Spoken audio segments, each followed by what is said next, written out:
નમસ્કાર મિત્રો, 21 એજ્યુહબ યુટ્યુબ ચેનલમાં આપનું હાર્દિક સ્વાગત છે. મિત્રો, શૈક્ષણિક મનોવિજ્ઞાનના અગત્યના એમસીક્યુ પ્રશ્નોની સિરીઝના ત્રીજા ભાગમાં આજે આપણે આ તમામ પેટા મુદ્દાઓ અંતર્ગત 15 એમસીક્યુ પ્રશ્નોની વાત કરવાના છે, જે પરીક્ષા માટે ખૂબ જ ઉપયોગી થવાના છે. મિત્રો, લાસ્ટમાં જે ટાટ એચએસની પરીક્ષા લેવાઈ તેમાં પણ આપણી યુટ્યુબ ચેનલના તમામ વિડીયોમાંથી ખૂબ જ મોટી સંખ્યામાં પ્રશ્નો પૂછાયા છે. તો ટાટ એસ માટેની પરીક્ષા માટે પણ આ તમામ વિડીયો આપણને ઉપયોગી થવાના છે. તો રિવિઝન માટે પણ એકવાર તમે આ વિડીયો જોઈ લેશો. હવે આજના વિડીયોની આપણે શરૂઆત કરીએ મિત્રો. પ્રથમ પ્રશ્ન છે કે સ્કિનરના કારક અભિસંધાન અને પાવલોવના જે શાસ્ત્રીય અભિસંધાન, આ બંને વચ્ચેનો મુખ્ય તફાવત દર્શાવતા વિધાનો તપાસવાના છે. તો વિધાન એક છે કે શાસ્ત્રીય અભિસંધાનમાં પ્રાણી નિષ્ક્રિય રહે છે અને ઉદ્દીપક અગત્યનો છે, જ્યારે કારક અભિસંધાનમાં પ્રાણી સક્રિય પ્રતિચાર આપે છે. તો એક આ વિધાન વિશે આપણે વિચારવાનું છે. વિધાન 2 છે કે શાસ્ત્રીય અભિસંધાનમાં પ્રતિચાર પૂર્વે પુનઃપૃષ્ટિ એટલે કે ખોરાક આપવામાં આવે છે, જ્યારે કારક અભિસંધાનમાં યોગ્ય પ્રતિચાર પછી જ પુનઃપૃષ્ટિ અથવા તો ખોરાક અપાય છે. તો આ બંને વિધાનોના અંતર્ગત નીચે આપણને 4 વિકલ્પ આપ્યા છે કે વિધાન 1 સાચું છે, 2 સાચું છે, બંને સાચા છે કે બંને ખોટા છે. તો આપણો જે સાચો વિકલ્પ છે, વિકલ્પ સી છે કે આ બંને વિધાન કેવા છે? સાચા છે. તો આ પ્રકારનો પ્રશ્ન આપણને પરીક્ષા માટે ખૂબ જ ઉપયોગી છે. પાવલોવના જે છે પ્રાણી એટલે કે કૂતરા ઉપર નિષ્ક્રિય અને ઉદ્દીપક મુખ્ય છે તે રીતે વાત કરી છે. અને સ્કિનરમાં જે પ્રાણી ઉંદર સક્રિય છે અને યોગ્ય પ્રતિચાર પછી જ તે પ્રબલન આપે છે તેવું કહેવાય છે. એટલે કે પાવલોવ અને જે સ્કિનરના પ્રયોગની અંદર જે પ્રાણીઓ જે છે અને સાથે તેની અંદર કયા પ્રકારની પુનઃપૃષ્ટિ થાય છે, તો એ તમામ બાબતો અંતર્ગત અલગથી પણ કોઈ પ્રશ્નો બની શકે છે. તો પરીક્ષાલક્ષી આ ખૂબ જ અગત્યનો પ્રશ્ન છે. પ્રશ્ન 2 છે કે બચાવ પ્રયુક્તિના સંદર્ભમાં નીચેના વિધાન એ અને તેના સંદર્ભમાં કારણ આરને ચકાસવાનું છે. તો વિધાન એ છે કે રમેશ દોડવાની સ્પર્ધામાં હારી જાય છે, ત્યારે તે કહે છે કે આ મેદાનની માટી જ ખરાબ હતી, એટલે હું બરાબર દોડી ના શક્યો. કારણ એનું દર્શાવેલું છે કે વ્યક્તિ પોતાના દોષ, ખામી કે નિષ્ફળતા અન્ય વ્યક્તિ કે પરિસ્થિતિ પર ઢોળીને પોતાના અહમનો બચાવ કરે છે, જેને મનોવિજ્ઞાનમાં પ્રક્ષેપણ અથવા તો પ્રોજેક્શન કહેવામાં આવે છે. શું કહેવામાં આવે છે? પ્રક્ષેપણ અથવા તો પ્રોજેક્શન કહેવામાં આવે છે. તો આ અંતર્ગત બંને વિધાન સાચા છે અને આર એ એની સમજૂતી આપે છે. તો વિકલ્પ એ કેવો છે? આપણો સાચો ઉત્તર છે. તો આ રીતે 4 ઓપ્શનમાંથી આ કયો સાચો ઓપ્શન બને છે? એ બને છે. તો આ ખૂબ જ અગત્યનો પ્રશ્ન છે આ પણ. એટલે ટૂંકમાં એવું પણ કહેવામાં આવે છે કે નાચ ન જાણે આગન ટેઢા, પોતાની અસમર્થતા સ્વીકારવાને બદલે બાહ્ય પરિબળોનો વાંક કાઢવો એ શું છે? પ્રક્ષેપણ છે. તો મિત્રો, આ જે બાબત અહીંયા આપી છે કહેવત જેવી, તો એના આધારે પણ કોઈ પ્રશ્ન આપણને બની શકે કે નાચ ન જાણે આગન ટેઢા એ કેવા પ્રકારની બચાવ પ્રયુક્તિ છે? તો પ્રક્ષેપણ પ્રકારની બચાવ પ્રયુક્તિ છે. ત્યારબાદ પ્રશ્ન 3 છે કે જેપી ગિલફર્ડના બુદ્ધિના ત્રિપરિમાણાત્મક સિદ્ધાંતમાં બુદ્ધિની રચના માટે કયા 3 મુખ્ય પરિમાણો દર્શાવવામાં આવ્યા છે? તો ગિલફર્ડના મોડેલની અંદર પ્રક્રિયા, વસ્તુ અથવા તો વિષય વસ્તુ અને નિપજ, આ 3 મોડેલ દર્શાવવામાં આવ્યા છે, જેમાં તેમને બુદ્ધિને કુલ 120 ઘટકો જે છે મોડેલની અંદર દર્શાવેલા છે. પ્રશ્ન 4 છે કે તરુણાવસ્થાના સામાજિક અને સાંવેગિક વિકાસના સંદર્ભમાં સ્વ ઓળખની કટોકટી, આ ખ્યાલ કયા મનોવૈજ્ઞાનિકે આપ્યો છે? તો આ ખ્યાલ આપ્યો છે એરિક એરિક્સને. એરિક્સના જે 8 તબક્કામાં તરુણાવસ્થા એ શું છે? ઓળખ વિરુદ્ધ ભૂમિકા અંગેની મૂંઝવણ એટલે કે હું કોણ છું એ તબક્કો દર્શાવે છે. ત્યારબાદ પ્રશ્ન 5 છે શૈક્ષણિક મનોવિજ્ઞાનની અભ્યાસની જે પદ્ધતિઓ છે અને તેનો જે ઉપયોગ છે એના અંતર્ગત જોડકા જોડવાના છે. તો પહેલો છે પ્રાયોગિક પદ્ધતિ. તો પ્રાયોગિક પદ્ધતિ શાની સાથે જોડાયેલી છે? કાર્ય-કારણ સંબંધની ચોક્કસ ચકાસણી માટે કરવામાં આવે છે. ત્યારબાદ છે જીવન વૃત્તાંત પદ્ધતિ. તો તે વિશિષ્ટ કે સમસ્યારૂપ બાળકના ભૂતકાળનો ઊંડો અભ્યાસ કરવા માટે, એટલે કે એના હિસ્ટ્રી જાણવા માટે. એટલે જીવન વૃત્તાંત માટે કઈ પદ્ધતિ વપરાશે એની વાત છે. ત્યારબાદ આંતરનિરીક્ષણ પદ્ધતિ. આંતરનિરીક્ષણ પદ્ધતિ એટલે પોતાની જે માનસિક ક્રિયાઓ છે એનું સ્વયંનું નિરીક્ષણ કરવું. સ્વનિરીક્ષણ એટલે આંતરનિરીક્ષણની વાત છે. અને સામાજિક નીતિની વાત છે, એટલે કે જૂથમાં વ્યક્તિના આંતરવૈયક્તિક સંબંધોનું માપન કરવા માટે આ પદ્ધતિ વપરાય છે.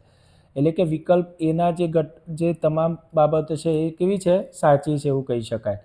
તો આ પણ એક પરીક્ષા માટે ખૂબ જ અગત્યનો આઈએમપી પ્રશ્ન બની શકે છે.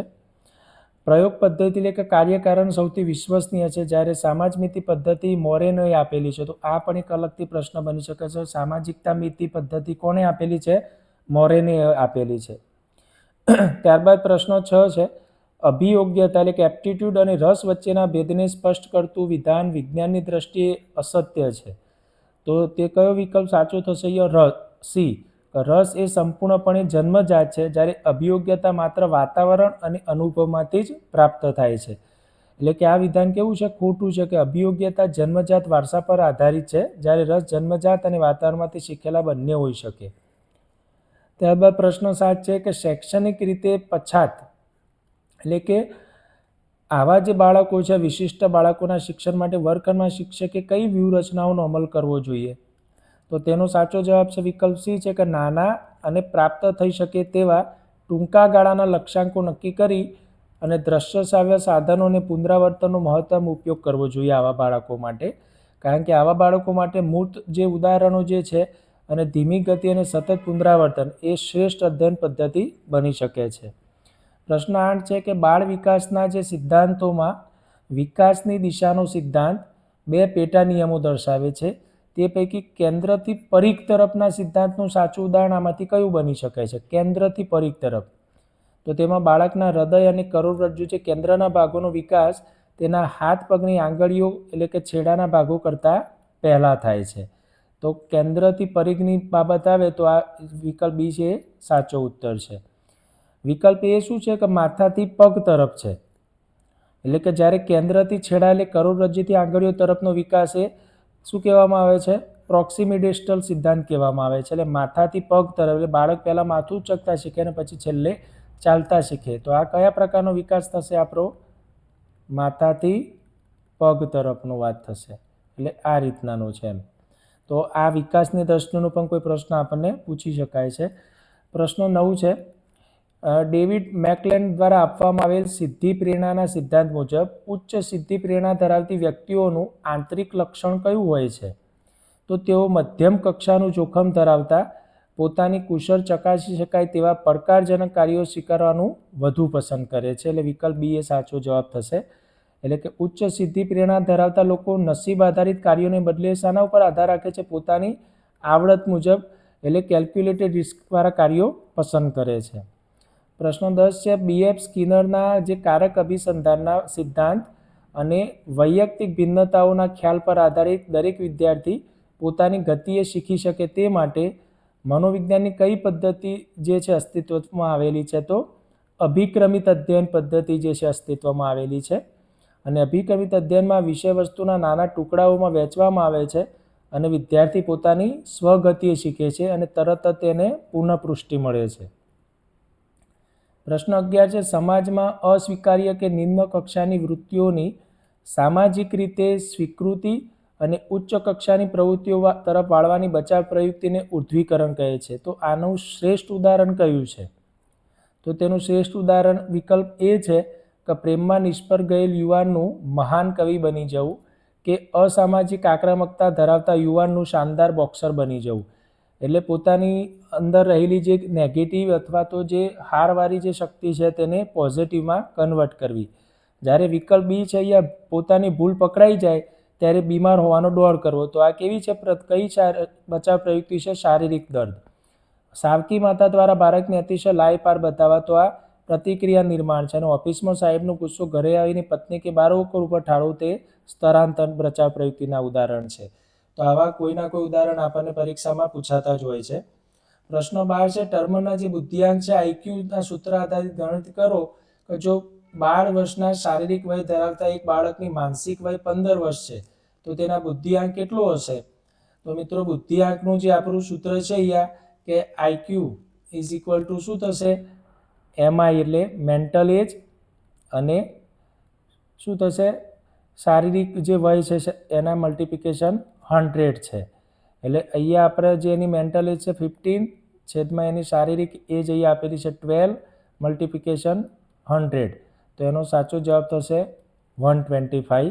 એટલે ઉચ્ચ બુદ્ધિ જે છે એની થશે. એટલે આઈક્યુના રિગાર્ડિંગ આવો કોઈ પ્રશ્ન આપણને આવે તો ઇક્વેશન આપણને ધ્યાનમાં હોવું જોઈએ. પ્રશ્ન 13 છે, એડવર્ડ એલ થોર્નડાઇકના જે પ્રયત્ન અને ભૂલ દ્વારા અધ્યયનના સિદ્ધાંતમાં અધ્યયનના મુખ્ય નિયમો આપેલા છે, તો નીચેમાંથી કયો નિયમ તેમાં સમાવેશ થતો નથી? તો તત્પરતાનો, મહાવરા અથવા પુનરાવર્તનનો, અસરનો નિયમ જે છે થોર્નડાઇકના આપેલા નિયમોનો છે, જ્યારે સામીપ્યનો નિયમ તેમાં સમાવેશ થતો નથી. તો સામીપ્યનો નિયમ જે છે ગથરી આપેલો છે, જ્યારે થોર્નડાઇકે આપણને તત્પરતા, મહાવરા અને અસરના 3 નિયમ આપેલા છે. તો આવો પણ પ્રશ્ન પરીક્ષામાં આપણને પૂછાઈ શકે છે. પ્રશ્ન 14 છે, વ્યક્તિત્વ માપન માટે વપરાતી પ્રક્ષેપણ પ્રયુક્તિઓ જેમાં અચેતન મનનો અભ્યાસ થાય છે, તો આ સંદર્ભમાં નીચેના પૈકી કઈ કસોટી અસંગત છે? તો રોસાકની શાહીના ડાઘાની કસોટી જે છે તેમાં વપરાય છે, પ્રાસંગિક અધિબોધન કસોટી પણ વપરાય છે અને વાક્ય પૂર્તિ પણ વપરાય છે, પણ મિનેસોટા બહુવિધ વ્યક્તિત્વ સંશોધનિકા તેમાં વપરાતી નથી.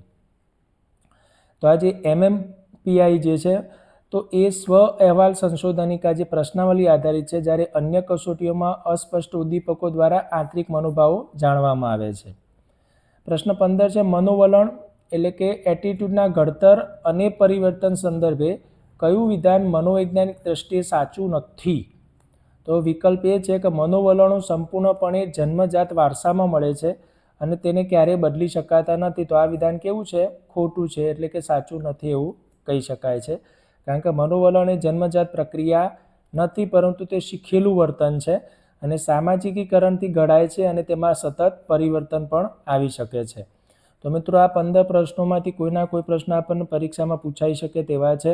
ખૂબ જ અગત્યના પ્રશ્નો છે. આવા જ અગત્યના પ્રશ્નો સાથે આપણે ફરીથી મળીશું મિત્રો. આભાર.